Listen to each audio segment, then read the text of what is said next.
Hello friends, welcome to all India link. Friends, all India link YouTube চ্যানেলে visit করার জন্য তোমাদের সকলকে জানাই অসংখ্য ধন্যবাদ। ফ্রেন্ডস, তোমরা যদি চ্যানেলে নতুন ভিজিট করেছো তাহলে চ্যানেলটাকে এক্ষুনি সাবস্ক্রাইব করে নাও, একটা লাইক করে দিও আর ভিডিওটাকে প্রচুর পরিমাণে শেয়ার করে দিও। আমি এই ধরনের হেল্পফুল ভিডিও সদা সর্বদা তোমাদের সবার আগে প্রোভাইড করতে থাকি। ফ্রেন্ডস, আজকের এই ভিডিওটা তোমাদের কেমন লাগলো অবশ্যই কমেন্টে জানাবে। তো ফ্রেন্ডস, চলো আজকের ভিডিও শুরু করি।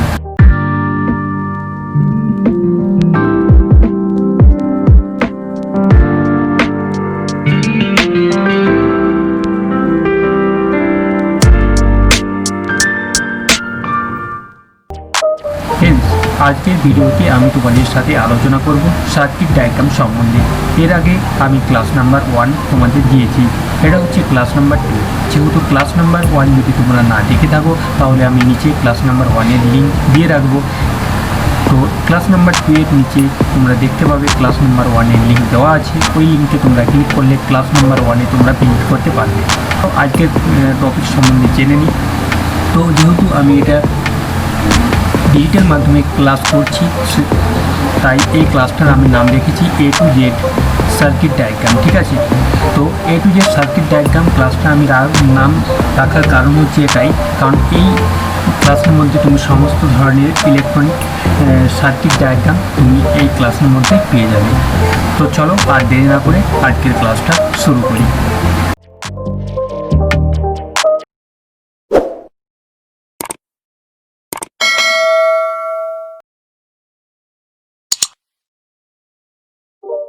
তো ফ্রেন্ডস, আজকের ক্লাসে আমি তোমাদের দেখাবো কীভাবে তুমি RCCB এবং MCB তো এই দুটোকে কানেক্টেড করবে তোমার বাড়ির সিলিং ফ্যানের সাথে।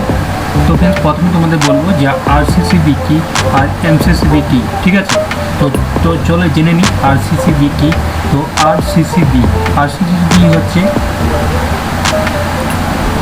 RCCB আমরা এই জন্য ইউজ করে থাকি, আমাদের বাড়িতে যখন আমরা ইলেকট্রিসিটি প্রোভাইড করি, আমাদের বাড়িতে 220 ভোল্ট যে ইলেকট্রিসিটি আমাদের বাড়িতে আসে, তো সেই ইলেকট্রিসিটি যখন আমাদের বাড়িতে আসে তারপরে এসে কী হয় না, একটা মিটার বক্সে এসে কানেক্টেড হয়। তারপরে আমরা মিটার থেকে সাপ্লাই লাইনটা আমরা RCCBতে লাগিয়ে দিয়ে আমরা কোনো কম্পোনেন্টের মধ্যে ইউজ করতে পারি। বাট এখানে তুমি ধরে নাও সেই কম্পোনেন্টটা কোনো কারণে শর্ট হয়ে গেছে। ঠিক আছে, বাট আমরা যখন ওই কম্পোনেন্টটাতে হাত দেবো, আমরা কী আমাদের হাত দেওয়ার আমরা যখন ওই কম্পোনেন্টের উপর স্পর্শ করবো কী হবে, আমরা ওই কম্পোনেন্টে স্পর্শ করার মাত্র আমরা শর্ট লাগবে। হ্যাঁ, তো আমাদের হাতে যখন আমাদের শর্ট লাগার মাত্র কী হবে, RCCBটা টিপ করে যাবে। ঠিক আছে, টিপ করলে কী হবে, কানেকশানটা কেটে যাবে। ওকে, অর্থাৎ সার্কিট ব্রেক করবে। তো এটাই হচ্ছে RCCB কাজ। তো এটা কী করে, আমাদের শর্ট সার্কিট থেকে আমাদেরকে প্রোটেক্ট করে। ঠিক আছে, তো চলো এবার জেনে নিই MCB কী। তারপরে আমি পুরো ডায়াগ্রামটা দেখি আমি তোমাদের বুঝিয়ে দিচ্ছি। বাট তোমরা অনস্ক্রিনে এখন ডায়াগ্রাম দেখতে পাচ্ছ, বাট আমি তোমাদের ডিটেলসে বুঝিয়ে দেবো। তো চলো জেনে নিই MCB কী। MCB হচ্ছে এটা হচ্ছে একটা সার্কিট ব্রেকার। এটা সার্কিট ব্রেকার হিসেবে কাজ করে। তোমরা এখানে দেখতে পাচ্ছ অনস্ক্রিনে একটা সিলিং ফ্যান আছে। ঠিক আছে, তো সাপোজ মনে করে সিলিং ফ্যানের কয়েলটা কোনো কারণে শর্ট সার্কিট হয়ে গেল। শর্ট সার্কিট হয়ে গেলে কী হবে না, দুটো পজিটিভ এবং নেগেটিভ দুটোর ওপর লোড পড়বে। তো পজিটিভ এবং নেগেটিভে লোড করলে কী হবে না, আমাদের MCBটা কী করবে না, টিপ করে যাবে। তাহলে দুটো পজিটিভ এবং নেগেটিভ পয়েন্ট যদি একসাথে কানেক্টেড হয়ে যায় তাহলে শর্ট হলে MCB টিপ করবে। ঠিক আছে, বাট RCCBর ক্ষেত্রে আলাদা। RCCB কী করে না, RCCB কী করে না, আমাদের কী করে না, হিউম্যান বডিকে প্রোটেক্ট করে। ঠিক আছে, তো হিউম্যান বডিকে প্রোটেক্ট করে বলতে কী না, হিউম্যান বডিকে প্রোটেক্ট করে বলতে এখানে বোঝাচ্ছি যে আমাদের শর্ট সার্কিটের হাত থেকে আমাদের হিউম্যান বডিকে রক্ষা করে RCCB। ঠিক আছে, এক কথা এটা বলা যেতে পারে। কী হয় না, এটা লিকেজ কারেন্ট, যেটা মনে করো এই সিলিং ফ্যানটা রানিং হচ্ছে, তো সিলিং ফ্যানটার মধ্যে যদি বডি হয়ে যায়, বডি যেটা আমরা সহজ ভাষায় বলে থাকি বডি কারেন্ট, তো এই সিলিং ফ্যানের মধ্যে যদি বডি কারেন্ট হয়ে যায় সেটা হচ্ছে লিকেজ কারেন্ট। বাট আমি যখন এই সিলিং ফ্যানটার মধ্যে আমি যখনই আমার হাতটা স্পর্শ করব তখন আমার শরীরের মধ্যে ইলেকট্রিসিটি প্রবাহিত হবে। ঠিক আছে, তো যখনই আমার শরীরের মধ্যে এক্সট্রা ইলেকট্রিসিটি আমার শরীরের মধ্যে প্রবাহিত হবে তখন কিন্তু কী হবে, আরসিসিবিটা কী করবে, টিপ করে যাবে, মানে ও একটা ইলেকট্রিসিটিটা বুঝতে পারবে, ফাইন করতে পারবে যে মেকানিজম আছে যে ও ফাইন করে নেবে যে লিকেজ কারেন্ট, যখনই লিকেজ কারেন্ট মানে সার্কিটের মধ্যে ফ্লো হবে তখন কী হবে না, ও ট্রিপ করে দেবে, মানে সার্কিটটাকে ব্রেক করে দেবে। তাহলে কী হবে না, আমাদের ইলেকট্রিসিটি আমাদের বাড়ি আসা বন্ধ হয়ে যাবে, মানে আমি যে কম্পোনেন্টের উপরে খরচ করেছিলাম সেখানে আর ইলেকট্রিসিটি আসবে না। ওকে, চলো দেখে নেয় সার্কিট ডায়াগ্রাম। তো এটাই এখন তোমরা দেখছো সার্কিট ডায়াগ্রাম। তো এখানে কি হচ্ছে না, দেখো এটা রেড লাইন একটা দেখতে পাচ্ছ। তো দেখো ফ্রেন্ডস, এখানে একটা দেখতে পাচ্ছ রেড লাইন। তো এই রেড লাইনটাতে কী হয় না, এটা হচ্ছে পজিটিভ, অর্থাৎ আমরা এটাকে বলে থাকি ফেজ ওয়্যার, ঠিক আছে। আর এটা হচ্ছে নিউট্রাল, অর্থাৎ হচ্ছে নেগেটিভ, ঠিক আছে। এটা হচ্ছে প্লাস পয়েন্ট, এটা হচ্ছে মাইনাস পয়েন্ট, অর্থাৎ নিউট্রাল ওয়্যার, আর এটা হচ্ছে ফেজ ওয়্যার, একটা পজিটিভ সাইড, একটা হচ্ছে নেগেটিভ সাইড। ক্লিয়ার? তো নেক্সট আমরা এখানে কি করছি না, এখানে দেখো দেওয়া আছে danger high voltage. High voltage এই কেন বলা হচ্ছে না, এখানে এসি ভোল্টেজ আসছে। এসি কত ভোল্টেজ না, 220 ভোল্ট এসি আসছে, ঠিক আছে। 220 ভোল্ট এখানে এসি আসছে, ঠিক আছে। তো এটা এসি কি হচ্ছে না, ডাইরেক্ট আমাদের মিটারের এই পয়েন্টের মধ্যে কানেক্ট হচ্ছে, তারপর মিটার থেকে এখানে আউটপুট হিসাবে বেরিয়ে যাচ্ছে, কারেন্টটা আমাদের বাড়িতে সাপ্লাই দেওয়া হচ্ছে। তো চলো দেখিনি। তো এখানে মিটার থেকে কী হচ্ছে না, এখান থেকে রেড ওয়্যারটা এখানে বেরিয়ে যাচ্ছে, আর এখান থেকে একটা ব্ল্যাক ওয়্যার বেরিয়ে গিয়ে আমরা আরসিসিবির মধ্যে কানেক্টেড করছি। এখানে নিউট্রাল ওয়্যারের পয়েন্ট আছে, তো আমরা নিউট্রাল ওয়্যারের পয়েন্টে নিউট্রাল ওয়্যার কানেক্ট করবো এবং ফেজ ওয়্যার পয়েন্টে ফেজ ওয়্যার কানেক্ট করবো। ওকে, তোমরা এখানে নিশ্চয়ই দেখতে পাচ্ছ এন লেখা আছে, অর্থাৎ এটা হচ্ছে নিউট্রাল ওয়্যার, অর্থাৎ এখানে ব্ল্যাক ওয়্যারটা কানেক্টেড করতে হবে। ওকে, কিন্তু ফ্রেন্ডস এখানে আরসিসিবি কিন্তু যেখানে যে পয়েন্ট আছে সেই পয়েন্টে তোমাকে কানেক্টেড করতে হবে, অর্থাৎ আরসিবি সঠিকভাবে কাজ করবে না। তো ফ্রেন্ডস এরপর আমরা কি করছি না, এখান থেকে তোমরা দেখতে পাচ্ছ আউটপুট হিসাবে বেরিয়ে যাচ্ছে।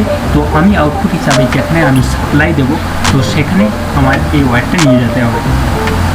তো আমি যেখানে আউটপুট হিসাবে সাপ্লাই দেবো সেখানে আমি এই ওয়্যারটা নিয়ে যাবো।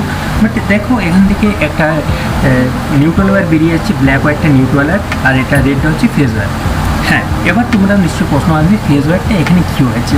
হ্যাঁ ফ্রেন্ডস, এখানে ফেজ ওয়্যারটা কানেক্টেড হয়েছে এমসিবির মধ্যে।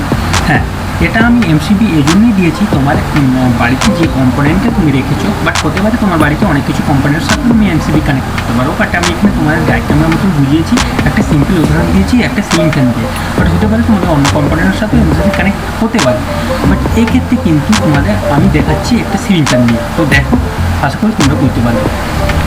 তো ফ্রেন্ডস এখান থেকে রেড ওয়্যার অর্থাৎ ফেজ ওয়্যারটা বেরিয়েছে, এসে কি কানেক্ট হয়েছে এমসিবির পয়েন্টে, ঠিক আছে। এমসিবির একটা পয়েন্ট আছে দেখবে, যেটা হচ্ছে একটা থাকে লোড, আর একটা হচ্ছে লাইন।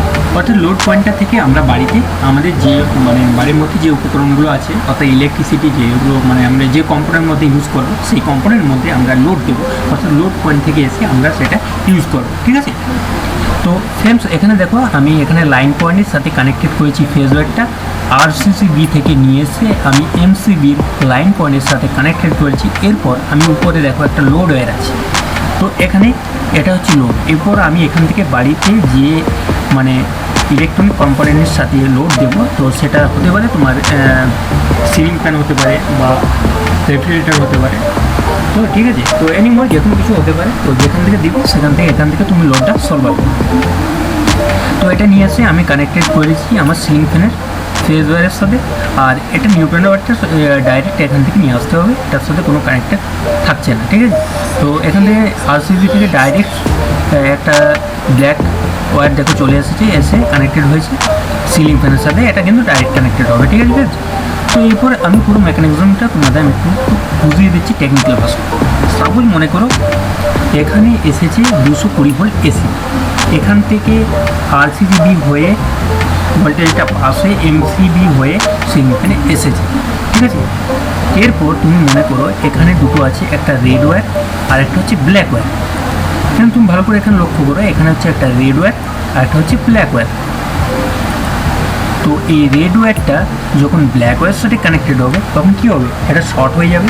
যখনই দুটো তার অর্থাৎ পজিটিভ নেগেটিভকে শর্ট হবে তখনই সবার প্রথমে কিন্তু এমসিবি ট্রিপ করবেই করবে, এটা তুমি জেনে রাখো। তাহলে কী হলো, আমি বাড়িতে একটা এক্সট্রা প্রোটেকশন হিসাবে আমি ইউজ করলাম এমসিবিকে, আর আরসিবি আমাদের কী করবে, আরসিসিবি, সরি ফ্রেন্ডস, আরসিসিবি আমাদের কী করবে না, আমাদের হিউম্যান বডিকে প্রোটেক্ট করে, ঠিক আছে। তো লিকেজ কারেন্টের হাত থেকে আমাদের হিউম্যান বডিকে প্রোটেক্ট করে, ঠিক আছে। তো এটা মনে করো সবাই, আমি তোমাদের সরি ফ্রেন্ড ভালো ছবিটা হয়তো আমি আঁকতে পারছি না, বাট তোমরা বুঝতে পারলে হবে। তো দেখো এখানে মনে করো এটা একটা হচ্ছে হিউম্যান ফিগার, ঠিক আছে। তো হিউম্যান বডি, তো এখানে মনে করো এটা হিউম্যানের হাত, তো জাস্ট টাচ করেছে এই হিউম্যানটা এই সিলিং ফ্যানটার উপরে, ঠিক আছে। তো সিলিং ফ্যানটাতে কি লিকেজ কারেন্ট আছে, অর্থাৎ এর বডি আছে, বডি শর্ট আছে, ঠিক আছে। বডি কারেন্ট বলা হয়ে থাকে, দেখবে বডি কারেন্ট আছে।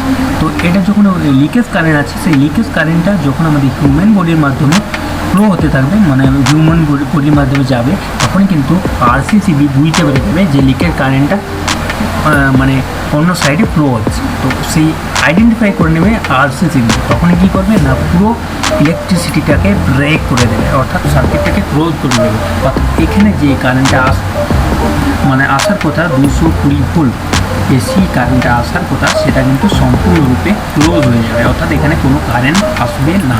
ওকে, ঠিক। এরপর কী হবে, সিলিং ফ্যানটা বন্ধ হয়ে যাবে। হ্যাঁ, জাস্ট আমি আশা করছি তোমাদের পুরো সার্কিট ডায়াগ্রামটা দেখিয়ে বুঝাতে পেরেছি। হ্যাঁ, এরপরে যদি তোমাদের কোনো রকমের কোনো অসুবিধা থেকে থাকে, তাহলে অবশ্যই তোমাদের জন্য কমেন্ট সদা সর্বদা খোলা থাকবে। তো অবশ্যই তোমরা কমেন্ট করবে, আমি তোমাদের কমেন্টে রিপ্লাই দেওয়ার চেষ্টা করবো। আর ফ্রেন্ডস, চ্যানেলটাকে অবশ্যই সাবস্ক্রাইব করবে, কারণ আগামী দিনে এই ধরনের আরও ভালো ভালো ভিডিও তোমাদের জন্য সবার আগে প্রোভাইড করব। তো চলো ফ্রেন্ডস, দেখা হবে নেক্সট ভিডিওতে। All the best, by.